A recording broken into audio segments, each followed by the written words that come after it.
Hi everyone. Last lecture में हमने देखा था फंडामेंटल राइट्स को हमने ख़त्म किया था आर्टिकल 35 तक। तो फंडामेंटल राइट्स जो हमने पढ़े थे अभी तक आर्टिकल 12 से लेकर आर्टिकल 35 तक हमने पढ़े थे। इसके बाद हम देखते हैं कुछ आर्टिकल्स जो होते हैं, कुछ राइट्स जो होते हैं वो फंडामेंटल राइट्स तो नहीं होते लेकिन कॉन्स्टिट्यूशन में होते हैं। तो आपको सिर्फ ये याद रखना है कि राइट्स जो हमारे हैं वो सिर्फ फंडामेंटल राइट्स नहीं है, कुछ कॉन्स्टिट्यूशनल राइट्स भी होते हैं जो कॉन्स्टिट्यूशन में नहीं है, बाकी लॉ बुक्स में है तो उनको लीगल राइट बोलते हैं। ठीक है, तो जैसे ये आर्टिकल 265 में टैक्स से रिलेटेड कुछ राइट्स हैं, 301 में ट्रेड इंटरकोर्स से रिलेटेड कुछ राइट्स हैं, 326 में इलेक्शन से रिलेटेड जैसे राइट टू वोट है, तो ये कॉन्स्टिट्यूशनल राइट है। तो ये चीज़ इंपॉर्टेंट है, ये आप याद रख लेना। राइट टू वोट जो है फंडामेंटल राइट नहीं है, ये कॉन्स्टिट्यूशनल राइट है। लीगल राइट भी नहीं माना जाता इसको, ये कॉन्स्टिट्यूशनल राइट है। ठीक है, तो आगे जो हम पढ़ेंगे आज वो हम पढ़ेंगे directive principles of state policy. वो क्या होता है उससे पहले मैं एक बार आपको ये रिवाइज करवा दूं जो हमने लास्ट में पढ़ा था, थोड़ा ओवरव्यू दे देता हूँ। राइट टू इक्वालिटी हमने पढ़ा था आर्टिकल 14 से 18 तक। राइट टू फ्रीडम पढ़ा था 19 से 22 तक। राइट अगेंस्ट एक्सप्लॉयटेशन हमने देखा था 23 से 24 तक। Right to freedom of religion हमने देखा था 25 से 28 तक। Right cultural and educational right जो हमने देखा था आर्टिकल 29 और 30 में। Right to constitutional remedies article 32। तो ये वाले राइट्स जो हैं ज़्यादा इंपॉर्टेंट है, इनको आपने देखना है ध्यान से। तो इन्हीं में से अगर क्वेश्चन बनता है तो इन्हीं में से बनेगा। नेक्स्ट हम जो देखेंगे directive principles of state policy. अब ये जो वर्ड देखो आप डायरेक्टली वर्ड में ही देख लो, डायरेक्टिव प्रिंसिपल्स यानी स्टेट को एक डायरेक्शन दिया जा रहा है। उनकी ये ड्यूटी है, एक्चुअली ये उनकी ड्यूटी है, उनको कुछ डायरेक्शंस दिए जा रहे हैं कि आपको इनके हिसाब से काम करना है, इनसे बाहर नहीं जाना है। तो ये first time sir B N Rao ने रिकमेंड किए थे as a constitutional adviser to constituent assembly. 1947 में एक कॉन्स्टिट्यूशनल असेंबली बनाई गई थी जिसने कॉन्स्टिट्यूशन बनाने के लिए जो कॉन्स्टिट्यूशन बनाने के लिए एक्चुअली बनाई गई थी। तो उन्होंने रिकमेंड किया था कि दो तरह के इंडिविजुअल राइट्स होने चाहिए, एक जस्टिशिएबल और एक नॉन जस्टिशिएबल। जस्टिशिएबल होता है अगर राइट वायलेट होता है तो आप कोर्ट में जा सकते हो उसके अगेंस्ट। नॉन जस्टिशिएबल होता है जैसे ये directive principles of state policy और आगे हम फंडामेंटल ड्यूटीज़ पढ़ेंगे, वो दो चीज़ें जो हैं वो नॉन जस्टिशिएबल है। मतलब अगर वो स्टेट डायरेक्टिव प्रिंसिपल्स को फॉलो नहीं करती है, हम स्टेट के अगेंस्ट केस नहीं कर सकते हैं, तो ये नॉन जस्टिशिएबल है। इस तरह से जो राइट्स होते हैं वो दो तरह से डिवाइड होते हैं, एक जस्टिशिएबल होता है, दूसरा नॉन जस्टिशिएबल होता है। जस्टिशिएबल का मतलब होता है एनफोर्सेबल, यानी अगर वो वायलेट होता है तो उसके अगेंस्ट हम कोर्ट में जा सकते हैं, हम रिट लगा सकते हैं, हम कोर्ट में अपील कर सकते हैं। अगर नहीं किया तो हम अगर स्टेट ने नहीं माना तो हम कोर्ट में रिट लगा सकते हैं। दूसरा है नॉन जस्टिशिएबल यानी नॉन एनफोर्सेबल, तो इसमें हम स्टेट के अगेंस्ट कोर्ट में नहीं जा सकते। सिमिलरली डायरेक्टिव प्रिंसिपल्स के अलावा फंडामेंटल ड्यूटीज़ आती हैं आगे आर्टिकल 51A में, तो उसमें भी हम स्टेट के अगेंस्ट नहीं जा सकते। और अगर ड्यूटी जो होती है वो किसी पर्सन की होती है तो पर्सन ने अगर ड्यूटी फॉलो नहीं की है तो उसके अगेंस्ट हम कोर्ट में नहीं जा सकते। डायरेक्टिव प्रिंसिपल एक तरह की ड्यूटी होती है स्टेट की, और उसी तरह फंडामेंटल ड्यूटी जो होता है वो ड्यूटी होती है इंडिविजुअल की। ठीक है, देखते हैं आगे। फंडामेंटल राइट्स जो होते हैं जस्टिशिएबल होते हैं, ये मैंने बता दिया। नॉन जस्टिशिएबल पार्ट जो होता है वो directive principles of state policy होता है, यानी स्टेट जो भी पॉलिसी बनाएगी, कोई भी नई पॉलिसी अगर स्टेट बनाती है तो उनको इन आर्टिकल्स को ध्यान में रख के ही बनाना पड़ता है। लेकिन अब ये मैंडेटरी नहीं है, पर एक तरह से कोर्ट ने बोल दिया, यानी सुप्रीम कोर्ट ने या फिर कॉन्स्टिट्यूशन ने बोल के रख दिया, ये आपके पास एक बेंचमार्क है, आप इसको यूज़ करके आगे जो भी आप पॉलिसी बनाओगे इसको यूज़ करके बनाना है। एक बेंचमार्क, एक स्केल दे दिया कि इसी के हिसाब से आपको बनाना है। लेकिन अगर नहीं बनाएंगे तो उनके अगेंस्ट हम कोर्ट में नहीं जा सकते हैं। इसके बाद आपने जो चीज़ याद रखनी है ये है पार्ट 4 में डायरेक्टिव प्रिंसिपल्स। ये चीज़ आपको याद रखनी है, अगर आपको एग्जाम में पूछा गया कोई चीज़ तो वो ये पूछी जा सकती है। Directive principle of state policy जो है कौन से पार्ट में मिलती है, तो कॉन्स्टिट्यूशन के पार्ट 4 में मिलती है directive principles of state policy. इसमें हम आर्टिकल 36 से 51 तक देखेंगे। इसमें से भी सारे आर्टिकल्स नहीं देखेंगे हम, जो इंपॉर्टेंट मोस्ट इंपॉर्टेंट आर्टिकल्स होंगे वही हम टच करेंगे, क्योंकि सारे अगर देखने लग जाएंगे तो याद नहीं रहेंगे। ठीक है, हम मोस्ट इंपॉर्टेंट आर्टिकल्स को ही टच करेंगे। तो एक और चीज़ इसमें याद रखना है कि आइडिया जो इसका था वो आयरिश कॉन्स्टिट्यूशन से लिया गया था। ओरिजिनली ये आइडिया इंडिया का ओरिजिनल आइडिया नहीं था, ये आयरिश कॉन्स्टिट्यूशन से लिया गया था, जिसने पहले स्पेन कॉन्स्टिट्यूशन से लिया था। तो उतना ये इंपॉर्टेंट नहीं है, बस आपको ये याद रखना है कि ये ओरिजिनल आइडिया नहीं है इंडिया का, ये बोरो किया गया है कहाँ से, आयरलैंड के कॉन्स्टिट्यूशन से। और इसमें ये चीज़ है, इंस्ट्रूमेंट ऑफ इंस्ट्रक्शंस बोला जाता है ऑफ गवर्नमेंट ऑफ इंडिया 1935, यानी गवर्नमेंट ऑफ इंडिया एक्ट पहले जब इंडिपेंडेंस से पहले जो कॉन्स्टिट्यूशन नहीं था हमारा, तो उसके हिसाब से कुछ लॉज बनाए जाते थे, तो इसी को कॉन्स्टिट्यूशन माना जाता था। जैसे ये गवर्नमेंट ऑफ इंडिया एक्ट 1935, इसमें कुछ लॉज होते थे, तो इसी को कॉन्स्टिट्यूशन माना जाता था। ये हर 10-20 साल के बाद ये रिवाइज होता था। तो इसका जो मेजर पोर्शन है वही इसमें डाला गया है। तो आपको ये नहीं याद रखना, अगर आप पंचायत के लिए पढ़ रहे हैं तो आपको उतना इंपॉर्टेंट नहीं है ये, लेकिन अगर आप हायर एग्जाम्स के लिए पढ़ रहे हैं तो आपको ये याद रखना है। इंस्ट्रूमेंट ऑफ इंस्ट्रक्शंस बोला जाता है इसको। तो ये मैं डिलीट कर देता हूँ। नेक्स्ट है, बी आर अम्बेडकर ने बोला था, ये स्टेटमेंट आप याद रखना। बी आर अम्बेडकर ने बोला था, directive principles of state policy are a novel feature of our constitution. Novel का मतलब होता है न्यू, समथिंग न्यू, एक नया फीचर है हमारे कॉन्स्टिट्यूशन का। तो ये किसने बोला था नोवल फीचर, डायरेक्टिव प्रिंसिपल्स के बारे में? बी आर अम्बेडकर, ये आपने याद रखना है। और कंसाइंस ऑफ कॉन्स्टिट्यूशन भी बोला जाता है इसको। कंसाइंस यानी ज़मीर, हमारे कॉन्स्टिट्यूशन का जो ज़मीर है वो किसे कहा जाता है? डायरेक्टिव प्रिंसिपल्स को। इसमें एक चीज़ और याद रखने की है कि डायरेक्टिव प्रिंसिपल्स के साथ फंडामेंटल राइट्स को, पूरा इन दोनों को कॉन्स्टिट्यूशन का कंसाइंस माना जाता है, खाली डायरेक्टिव प्रिंसिपल्स को नहीं। Fundamental rights along with directive principles को कॉन्स्टिट्यूशन का कंसाइंस माना जाता है, यानी कॉन्स्टिट्यूशन का ज़मीर माना जाता है। अब हम आते हैं टॉपिक पे सीधा। ये तो मैंने एक ब्रीफ ओवरव्यू दे दिया, जैसे बी एन राव, इसमें ये याद रखने की ज़रूरत नहीं है बी एन राव, अगर आप हायर एग्जाम्स के लिए पढ़ रहे हैं तो तब याद रखने की ज़रूरत है। मैंने ऐसे थोड़ा लंबा इसलिए दिया ताकि आपको चीज़ें याद रह जाएँ। इसमें इंपॉर्टेंट याद रखने की ये है, और ये पार्ट 4 में है डायरेक्टिव प्रिंसिपल्स। उसके बाद ये आयरलैंड के कॉन्स्टिट्यूशन से लिया गया है। बी आर अम्बेडकर ने इसे नोवल फीचर कहा था कॉन्स्टिट्यूशन का, और इसे अलॉन्ग विद फंडामेंटल राइट्स इसको कॉन्स्टिट्यूशन का कंसाइंस यानी ज़मीर भी कहा जाता है।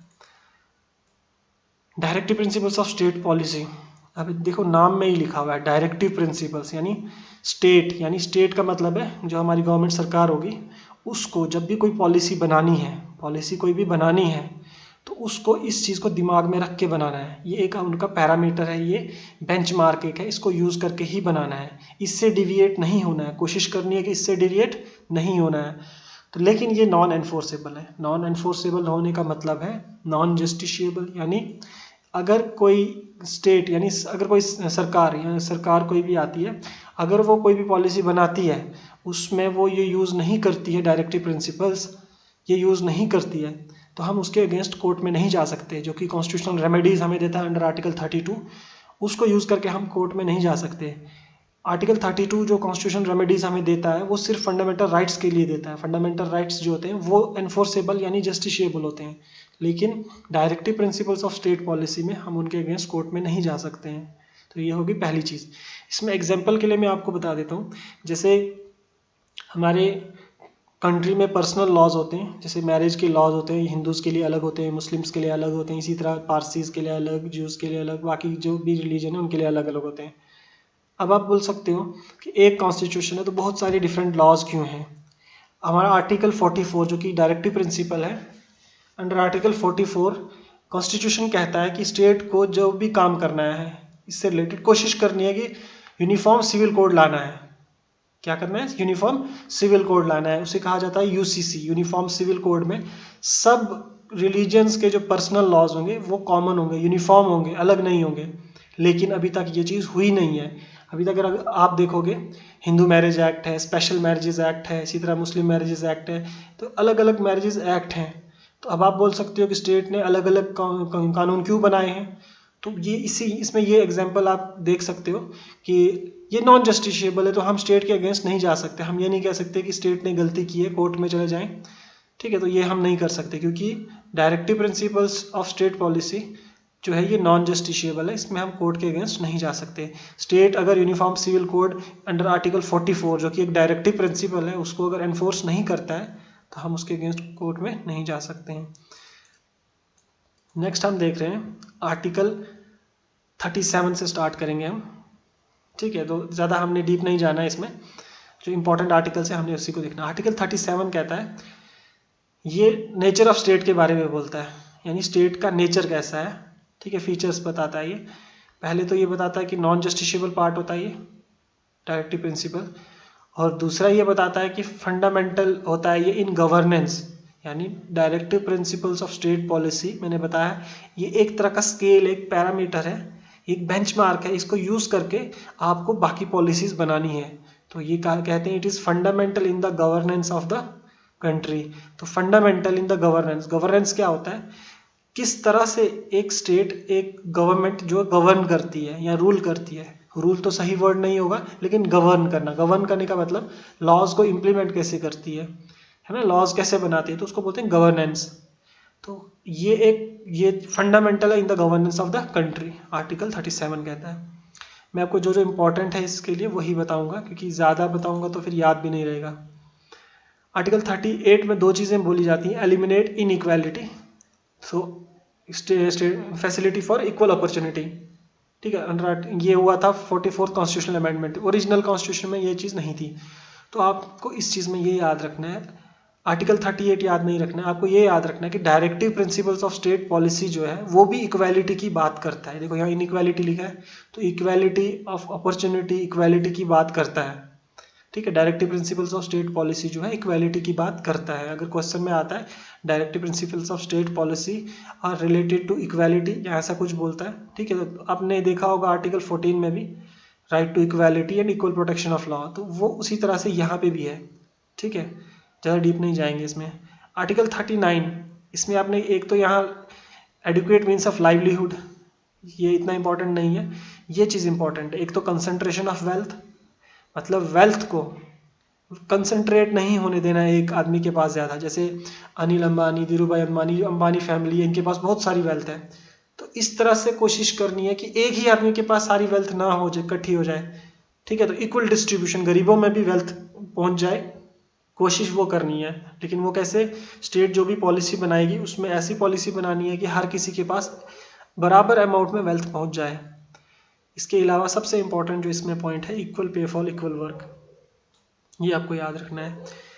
फंडामेंटल राइट्स में तो नहीं, लेकिन directive principle of state policy, इसमें लिखा गया है कि equal pay for equal work, यानी मैन हो, वुमेन हो, ट्रांसजेंडर हो, कोई भी हो, सबको इक्वल रेम्यूनरेशन यानी इक्वल सैलरी इक्वल वर्क के लिए मिलनी चाहिए, इक्वल पे मिलनी चाहिए इक्वल वर्क के लिए, ठीक है। तो ये दो चीज़ें हैं। इसके अलावा आर्टिकल 39A ये बात करता है नालसा और सालसा के बारे में। ये दो चीज़ें क्या हैं, national legal service authority, NALSA, इसके बारे में अगर आपको नहीं पता है तो ज़्यादा डीप जाने की ज़रूरत नहीं है, आपको बस इतना याद रखना है कि नालसा और सालसा, ये स्टेट लीगल सर्विसेज अथॉरिटी, तो ये नालसा और सालसा, इनके बारे में कहाँ लिखा गया है, directive principles of state policy में लिखा गया है। ये लीगल अथॉरिटीज़ होती हैं, ये हेल्प करती हैं जो गरीब वगैरह होते हैं उनको केसेस लड़ने में हेल्प करते हैं, बस इतना आपको ध्यान में रखना है। आर्टिकल 40, ये विलेज पंचायत की जब बात की जाती है तो विलेज पंचायत की बात पहले से ये कहाँ पे, पहले तो ये बाद में तो ये 73rd और 74th अमेंडमेंट एक्ट के बाद ये पंचायती राज को और अर्बन लोकल बॉडीज़ को ये कॉन्स्टिट्यूशन में लाया गया था, उससे पहले ये नहीं थी। ओरिजिनल कॉन्स्टिट्यूशन जो था अंडर आर्टिकल 40 उसमें सिर्फ ये यहाँ पे लिखा गया था पंचायत के बारे में, विलेज पंचायत के बारे में। तो आपको ये याद रखना है कि गांधीयन फिलॉसफी जो है, गांधी जो कहते थे कि विलेज पंचायत होनी चाहिए, विलेज के पास भी पावर होनी चाहिए, तो ये कहाँ पे है, डायरेक्टिव प्रिंसिपल में मेंशन्ड है, ठीक है। तो बस इतना आपको याद रखना है। उसके बाद राइट टू एजुकेशन, ये इंपॉर्टेंट है, इसमें इसको मैं अलग कलर कर देता हूँ। आपको ये याद रखना है कि राइट टू एजुकेशन जो है, पहले तो हमने पढ़ा था पीछे under article 21A, right to education के बारे में हमने पढ़ा था अंडर आर्टिकल 21A। उसके बाद आपको याद रखना फंडामेंटल राइट तो है ही है ये राइट टू एजुकेशन, लेकिन ये डायरेक्टिव प्रिंसिपल भी है। स्टेट को पॉलिसी जब भी बनानी है उसको ध्यान में रखना है कि राइट टू एजुकेशन भी एक राइट है, ठीक है। उसके बाद आपको आर्टिकल 42 याद रखना है, इसमें क्या है, मैटरनिटी रिलीफ, मैटरनिटी रिलीफ यानी जो औरतें, जो भी प्रेग्नेंट औरतें होती हैं, जब उनको बच्चे होते हैं तो उनको रिलीफ मिलनी चाहिए कुछ टाइम के लिए, उसके बाद, है ना, तो उस टाइम कुछ टाइम के लिए रिलीफ मिलनी चाहिए। प्रीवियसली ये होता था 8 वीक, ये वीक है WEE मिस्टेक हो गया है यहाँ पे, बाद में ये 18 हुआ, उसके बाद में ये 26 हुआ है, लेटेस्ट जो भी है ये 26 वीक हुआ है, ये 18 वीक नहीं है, तो मैं लिख देता हूँ 26 वीक हो गया है, उसके बाद आता है आर्टिकल 43। आर्टिकल 43 किसके बारे में बात करता है? कॉटेज इंडस्ट्रीज की बात करता है। मैं लिख देता हूँ 26 वीक्स, ठीक है, बस इतना ही याद रखना है। आर्टिकल 43 बात करता है कॉटेज इंडस्ट्रीज को प्रमोट करने के लिए, बस इतना आपको याद रखना है, ठीक है, बस इतना याद रखना है इसमें कॉटेज इंडस्ट्रीज। आर्टिकल 44, इसमें मोस्ट इंपॉर्टेंट जो चीज़ अगर पूछी गई तो यही पूछी जा सकती है, यूनिफॉर्म सिविल कोड। तो इसका मैं कलर ही अलग कर देता हूँ, ये पिंक लगा देता हूँ ताकि आपको याद रहे। आर्टिकल 44 भी आपको याद रखना है, और इसमें ये याद रखना है कि यूनिफॉर्म सिविल कोड की बात जो की जा रही है वो under directive principles of state policy में आता है, ठीक है। तो ये बोला जाता है कि थ्रू आउट द कंट्री हमें यूनिफॉर्म सिविल कोड लाना है। आर्टिकल 46 जो है आपको याद किस रखोगे इसमें? 4, 5, नेक्स्ट है 6। तो early childhood care, early childhood care कहाँ एज तक है? ये 0 से लेके 6 ईयर्स तक। तो ये बोला जाता है अर्ली चाइल्डहुड केयर, आर्टिकल 45 0 से लेकर 6 ईयर। आपको एग्जैक्ट आर्टिकल याद रखने की ज़रूरत नहीं है इसमें, सिर्फ ये 44 वाले याद रख लेना, 44 इंपॉर्टेंट है। बस ये याद रखना है कि अर्ली चाइल्डहुड केयर यानी 6 ईयर से लेकर 14 ईयर तक तो राइट है, हमने फंडामेंटल राइट्स अंडर आर्टिकल 21 में पढ़ा था कि 6 से लेकर 14 तक तो फंडामेंटल राइट है, ठीक है। ये अमेंड हुआ था under constitutional amendment act 86 constitutional amendment act 2002 में, ये भी आपको याद रखना है, ये इंपॉर्टेंट है कि ये ओरिजिनली इसमें नहीं था, ये 86 कॉन्स्टिट्यूशनल अमेंडमेंट एक्ट में आया था। तो अर्ली चाइल्डहुड केयर की बात जब होती है तो 0 से 6 ईयर तक होती है। तो बाद में जो बात की जाती है 6 से 14 ईयर्स तक, ये जो अमेंडमेंट हुई थी ये 86 कॉन्स्टिट्यूशनल अमेंडमेंट एक्ट 2002 में ऐड हुई थी। तो इसमें एक और आर्टिकल है, आर्टिकल 48A जो आपको याद रखना है। 48A मैं बता देता हूँ। 48A रिलेट करता है एनवायरनमेंट से रिलेटेड, यानी to protect and to improve the environment and its safeguard forest and wild life, ठीक है। तो फॉरेस्ट और वाइल्ड लाइफ की बात करता है, ओवरऑल एनवायरनमेंट से रिलेटेड जो भी आर्टिकल है वो आता है इसमें directive principles of state policy under article 48A। तो ये आपको याद रखना है कि एनवायरनमेंट से रिलेटेड भी गवर्नमेंट को देखना पड़ता है, पॉलिसी बनाने से पहले एनवायरनमेंट को ध्यान में रखना पड़ता है। तो इसमें और भी आर्टिकल्स हैं पर उतने ज़्यादा इंपॉर्टेंट नहीं है, आपको यही याद रखना है। एनवायरनमेंट से रिलेटेड फंडामेंटल ड्यूटी भी आएगी, तो वो हम बाद में देखेंगे। फंडामेंटल राइट तो था ही अंडर आर्टिकल 21। तो एनवायरनमेंट की बात जब की जाती है, फंडामेंटल राइट भी है हमारा, उसके बाद directive principle of state policy में भी आता है, उसके बाद फंडामेंटल ड्यूटी में भी आता है। तो इस वीडियो में हम इतना ही रखते हैं, नेक्स्ट हम देखेंगे फंडामेंटल ड्यूटीज नेक्स्ट वीडियो में।